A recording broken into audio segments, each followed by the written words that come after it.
देश के लिए पूर्व पीएम मनमोहन सिंह के बड़े काम। 1991 में वित्त मंत्री रहते हुए ऐसी नीतियां बनाई जो देश की इकोनॉमी के लिए मील का पत्थर साबित हुई। इन नीतियों ने लाइसेंस राज को खत्म कर दिया, अर्थव्यवस्था को विदेशी निवेश के लिए खोल दिया। उन्होंने वैश्वीकरण, निजीकरण और उदारीकरण के युग की शुरुआत की, जिसने देश की दिशा को हमेशा के लिए बदलकर रख दिया। बतौर वित्त मंत्री गंभीर आर्थिक संकटों से सामना। माना कि तेरी दीद के काबिल नहीं हूँ मैं, तू मेरा शौक तो देख, मेरा इंतजार। जुलाई 1991 में वित्त मंत्री के रूप में मनमोहन सिंह ने भारत के सबसे गंभीर आर्थिक संकट का सामना किया था। ये ऐसा वक्त था जब विदेशी मुद्रा भंडार करीब खत्म हो गया था। देश में महंगाई दर कंट्रोल से बाहर हो गई थी और देश डिफॉल्ट की कगार पर पहुंच गया था। उस वक्त केंद्र में नरसिम्हा राव की सरकार थी और आर्थिक संकट के बीच भारतीय रुपया क्रैश हो चुका था। रुपया डॉलर के मुकाबले 18% लुढ़क गया था। ये ऐसा वक्त था जब भारत के पास महज 6 अरब डॉलर का फॉरेक्स रिजर्व बचा था। राजकोषीय घाटा करीब 8% और चालू खाता घाटा 2.5% पर पहुंच गया था। जैसा कि हम सबको पता है कि डॉक्टर मनमोहन सिंह न केवल भारत के प्रधानमंत्री रहे, बल्कि वित्त मंत्री के रूप में भी काम किया। उनके नाम पर कई उपलब्धियां हैं। आर्थिक उदारीकरण में उनका विशेष योगदान।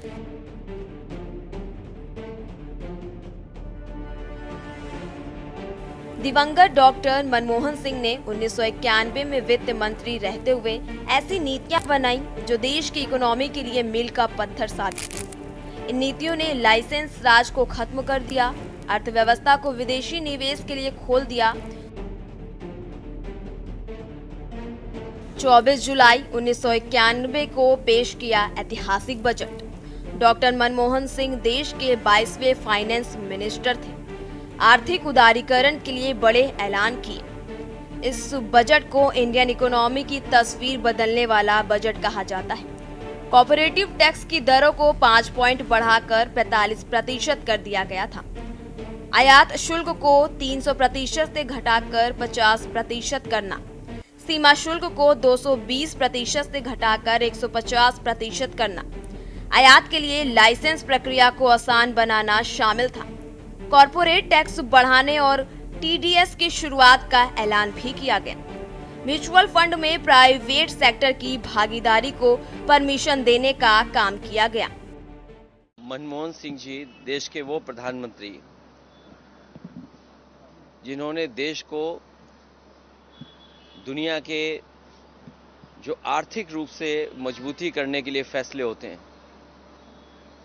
एक वित्त मंत्री के रूप में और एक प्रधानमंत्री के रूप में देश को आर्थिक रूप से मजबूत करना, और देश में आज बहुत कुछ जो दिखाई दे रहा है वो हमारे रहे प्रधानमंत्री मनमोहन सिंह जी की वजह से ही है कि जिस तरह बाजार और आर्थिक नीतियों पे फैसला लिया, उसी का परिणाम ये है कि आज हम दुनिया में बराबर पे खड़े हैं।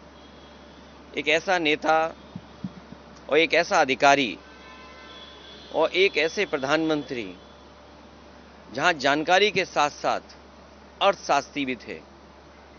उनके बारे में जो कहा गया कि कम बोलते थे, कम बोलना और जिस तरह के उन्होंने फैसले लिए हैं, वो फैसले आज बता रहे हैं कि कितनी सूझबूझ के साथ उन्होंने उस समय वो फैसले लिए थे। देश को उन्होंने हर क्षेत्र में बहुत बड़े पैमाने पर बदलाव लाने के फैसले लिए हैं। प्राइम मिनिस्टर जनाब मनमोहन सिंह साहब के इंतकाल पर अपनी जानिब से, अपनी पार्टी की जानिब से उनके अफराद खानदान को ताज़ियत पेश करता हूं।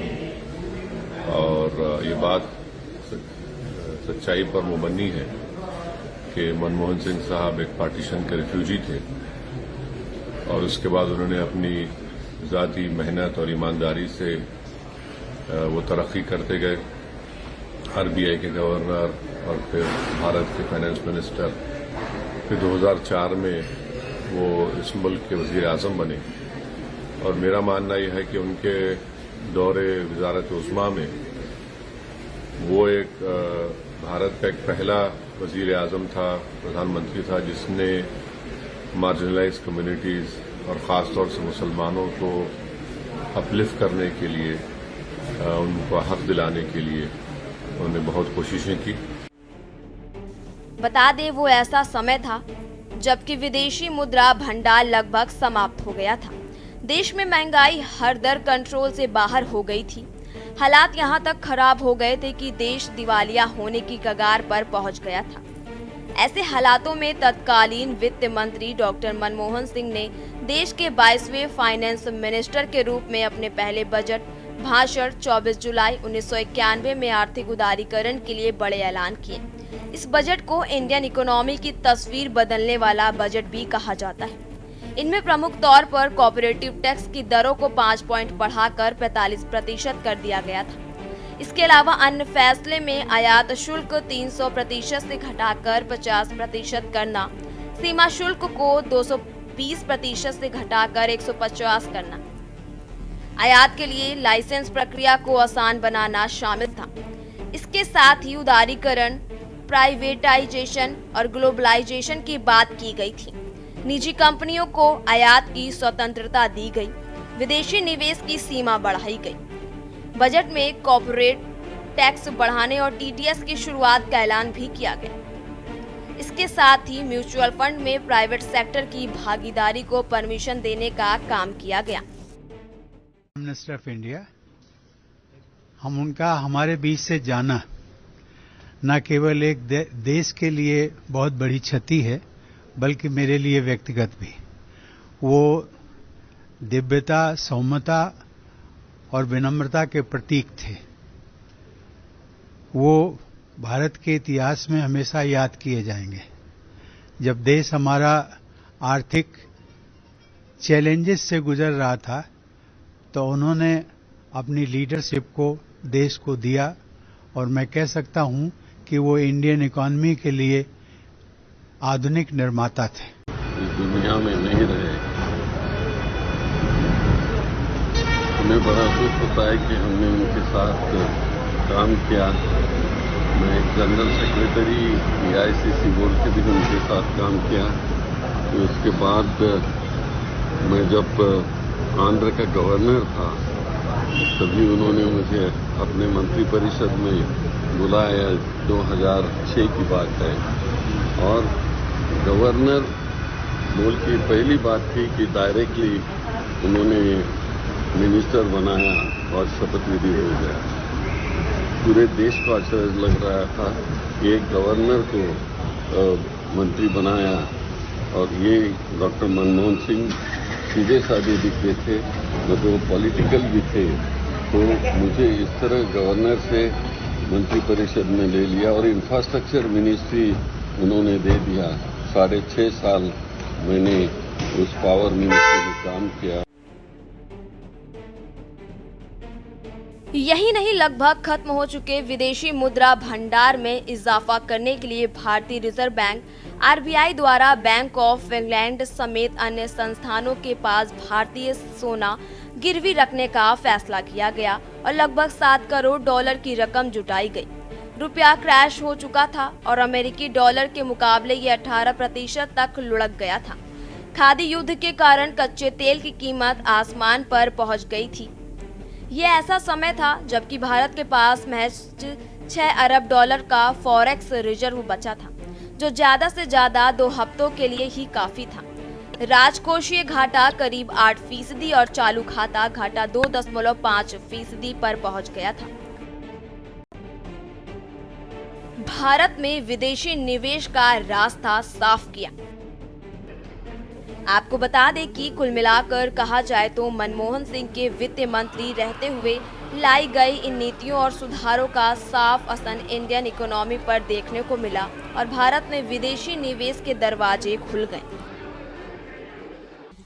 जब सुना कि हमारे पूर्व प्रधानमंत्री मनमोहन सिंह जी अब इस दुनिया में नहीं रहे,